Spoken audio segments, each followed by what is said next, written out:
করছে। আল্লাহ গতকাল পিটাইছে, আগের দিনও পিটাইছে।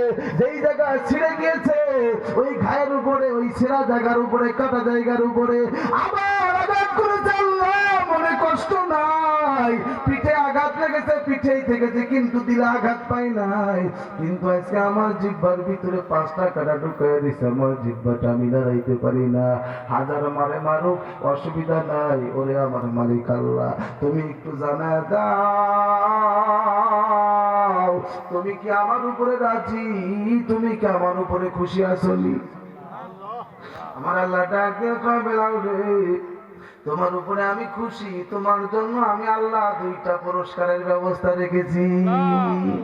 1 নম্বর পুরস্কারে বেলাল রে তোরে দেখতে ভালো দেখা যায় না, গায়ের চামড়া কালো, চেহারাও ভালো না।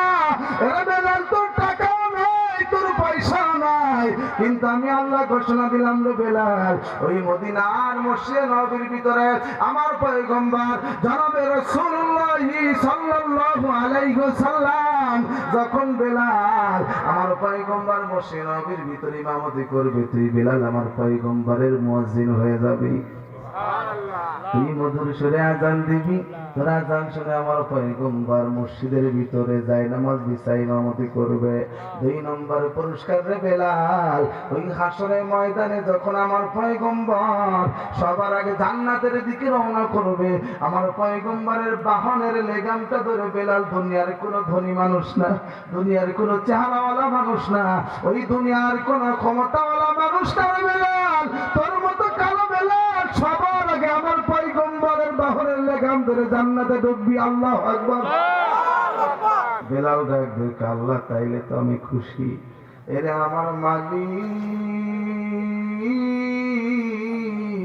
যেই কালেমার জন্য আমার পয়গম্বর তায়েফের ময়দানে মার খায়, যেই কালেমার জন্য আমার পয়গম্বর উহুদের জন্য মার খায়, যেই কালেমার জন্য বেলাল আবু জাহেলের হাতে আঘাত সহ্য করে, ওই কালেমার জন্য যদি প্রয়োজন হয় আমার তরুণ যুবক ভাইরা ও আমার মুরব্বী বাবারা কারা কারা রাজি আছেন, ওই কালেমার জন্য যদি প্রয়োজন হয় আমরা প্রয়োজনে রক্ত দিব, জীবন দিব। আল্লাহু আকবার বলে আরেকবার হাত উঁচু করেন। কারণ আমরা জানি আমাদের জন্য পুরস্কারের ব্যবস্থা কে করেছেন? পুরস্কারটা কেমন? পুরস্কারটা কি 500 টাকা, 1000 টাকা? আরে যারা পরিমাণ ঈমান নিয়ে যে ব্যক্তি কবরে ঢুকবে তার জন্য আল্লাহ পাক রব্বুল আলামিন এই বাগেরহাট, এই বাংলাদেশ, এই সৌদি আরব, এই আমেরিকার মতো না, সারা পৃথিবীর 10 গুণ ডবল একটা জান্নাত। এই জন্য ভাইয়েরা আমার, আল্লাহ পাক ডাক দিয়ে বলেন, বিপদ আসলে পরে, মুসিবত আসলে তুমি কি বলবে? আল্লাযীনা ইযা আসাবাতুহুম মুসিবাতুন ক্বালু ইন্না লিল্লাহি ওয়া ইন্না ইলাইহি রাজিউন।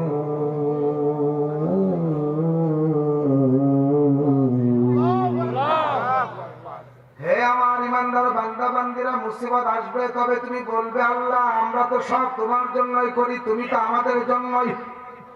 বলেন মুসলমান, বিপদ দেওয়ার মালিক কে?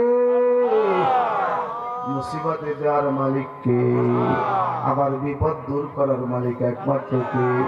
যখন গভীর রাত হয়ে যায় আমার আল্লাহ ডাক দিয়ে বলে, বিপদের সময় দুনিয়ার মানুষের দরজা বন্ধ হয়ে গেছে, অফিস বন্ধ হয়ে গেছে, কিন্তু আমার মালিক আল্লাহ রহমতের দরজা খুলে আমার বান্দা বান্দির দিকে আল্লাহ তাকে ডাক দিয়ে বলে, লা তাকনাতু মির রাহমাতিল্লাহ।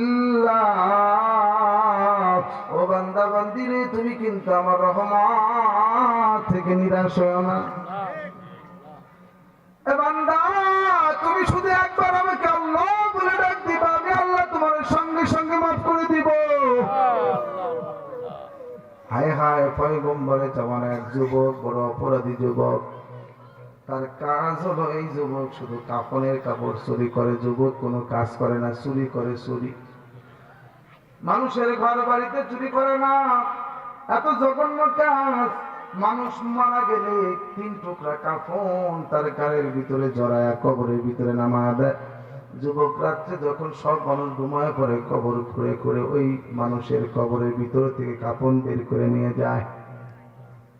একদিন এই যুবক চৌরাস্তার উপরে এমন কান্না শুরু করছে।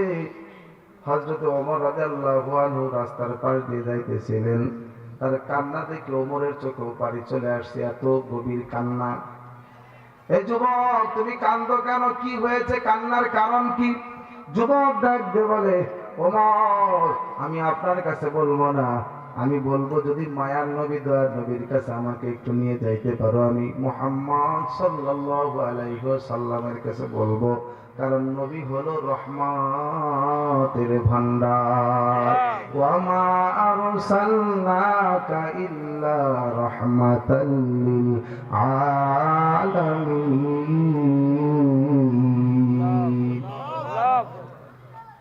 আমি আমার পয়গম্বরের কাছে বলবো,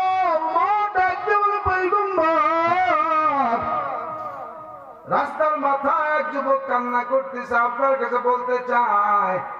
নবী আমার ডাক দিয়ে বললেন, যুবককে ধরে নিয়ে। যুবক গিয়ে বলতেছে, পয়গম্বর, আমি বড় অপরাধী, বলেন না আমাকে আল্লাহ মাফ করবে। আমার পয়গম্বর ডাক দিয়ে বলে, যুবক রে, তোমার গুনাহ যত বড় তার চাইতে লক্ষ কোটি গুণ বড় আমার মালিকের দয়া। মাফ চাও, আল্লাহ মাফ করবে। বলে, আমার মতো এত বড় জঘন্য পাপী মনে হয় আল্লাহ ক্ষমা করবেন না। এই যুবক, কি এমন পাপ করেছো তোমার মনে এত ভয়? বলে, হুজুর, আমি কাফনের কাপড় চুরি করি মানুষের কবর থেকে, কিন্তু কিছুদিন আগে একটা কবর খুঁড়ে দেখায় তাকায় দেখে এই মদিনার একটা যুবতী মেয়ে, মাত্র 16 বছর বয়স। হুরে মদিনা বলা হয়, মদিনার সবচাইতে সুন্দরী মেয়েটা হঠাৎ করে মারা গেল।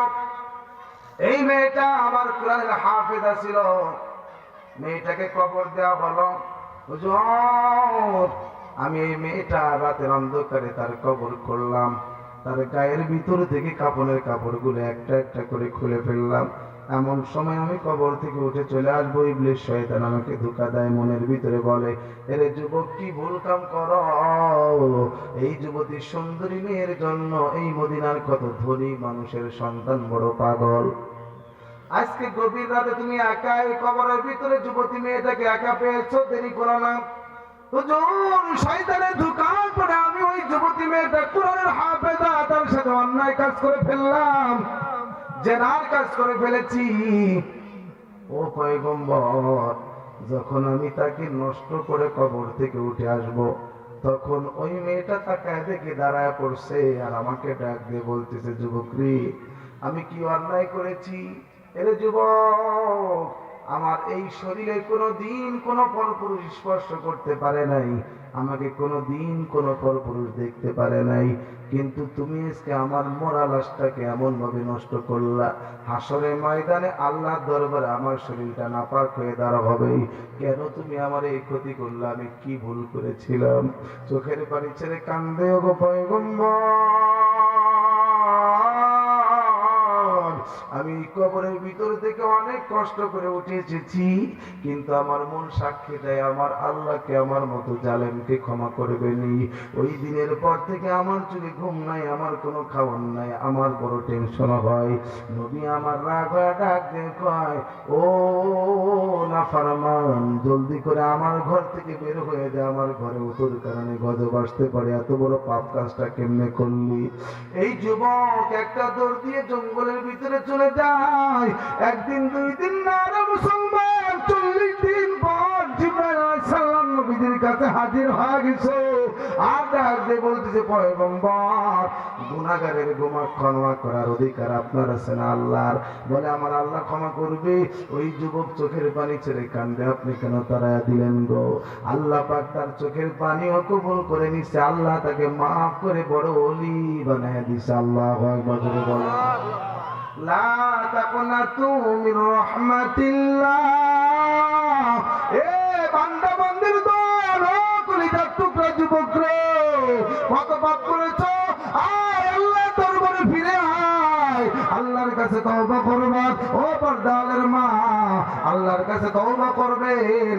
আমরা সকলে আল্লাহর খাঁটি বান্দা বান্দি হতে চাই কি চাই না? জোরে বলেন না নারায়ে তাকবীর। যুবক ভাই, তুমি ইসলামের পাগল হয়ে যাও। নামাজ শুরু করো, আজ থেকে নিয়ত করতে হবে 5 ওয়াক্ত নামাজ। ধরে বলেন কয় ওয়াক্ত নামাজ? আরো ধরে বলেন কয় ওয়াক্ত নামাজ? ফজরে তোমার ঘুম ভাঙে না রে যুবক, অথচ তোমার বান্ধবী যদি তোমাকে একবার ডাক দেয়, তোমার বান্ধবী যদি তোমাকে একটা মিস কল দেয়, সঙ্গে সঙ্গে যুবক কল ব্যাক করে। একবার মিস কল দিলে 5 বার যুবক কল দেয়, আছে না নাই? কিন্তু মালিক তোমাকে একবার না 5 বার তোমার কল দিছে। ডাইরেক্ট কল দিছেন কে? এই যে মসজিদের ভিতরে মুয়াজ্জিন সাহেব ডাক দেয়, আজান দেয়, আহ্বান করে, ইমাম সাহেব আজান দেয়, এটা কোন মুয়াজ্জিনের ডাক না, এটা কোন ইমামের ডাক না, সরাসরি কার ডাক? হাইয়া আলাস সালাহ।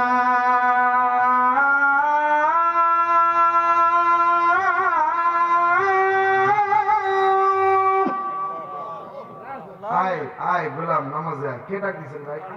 এই যুবক বলো না, কলিজার টুকরা যুবক, কে ডাক দেয়? আল্লাহ। আয় নামাজে আয়, আল্লাহ ডাকতেছে। আচ্ছা, মালিক যে ডাক দেয়, ভালোবাসা আছে? এখন আমরা বললাম আল্লাহ, নামাজে গেলে কি হবে?